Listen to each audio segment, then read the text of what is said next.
कोकणामध्ये मान्सून दाखल होण्याचे निश्चित झाल्यानंतर तसेच काही दिवस अगोदर मान्सूनपूर्व पावसाच्या सरी कोसळल्यानंतर पहिल्या भाताच्या पेरणीला खेडमध्ये सुरुवात झाली आहे। खेडमधील प्रगतशील शेतकरी सदानंद कदम यांच्या अनिकेत फार्म हाऊस या शेतामध्ये भाताची पेरणी करायला सुरुवात करण्यात आली आहे। उद्योजक सदानंद कदम हे स्वतः प्रगतशील शेतकरी असून त्यांनी कोकणातल्या लाल मातीच्या शेतीत आधुनिक क्रांती केलेली आहे। भाताच्या पेरणी करण्याच्या सुरुवातीलाच खेड तालुका काँग्रेस आयचे अध्यक्ष गौस खतीब यांनी देखील प्रगतशील शेतकरी व उद्योजक सदानंद कदम यांच्यासोबत भात पेरणीचा आनंद घेतलाय। वास्तविक पाहता कोकणातल्या लाल मातीत सुद्धा शेतीच्या माध्यमातून आपण सोनं पिकवू शकतो। कोकणातील तरुणांनी शेतीकडे वळावे यासाठी शेतीच्या माध्यमातून आपला व आपल्या गावचा आर्थिक विकास करणे शक्य आहे।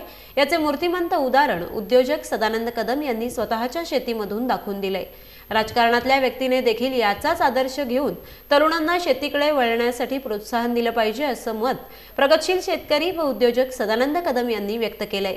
तर यावेळी त्यांनी काँग्रेस आयचे तालुकाध्यक्ष गौस खतीब यांना सोबत घेऊन भाताच्या पेरणीला सुरुवात केली आहे। कोकणातील तरुणांसमोर हा एक वेगळा आदर्श असून शेती, माती, जल आणि जमीन हे आपण टिकवलं पाहिजे तरच आपली आर्थिक उन्नती होऊ शकते, आपलं कोकण आणखी समृद्ध होऊ शकतं अशा भावना उद्योजक सदानंद कदम व काँग्रेसचे तालुकाध्यक्ष गौस खतीब यांनी व्यक्त केल्यात।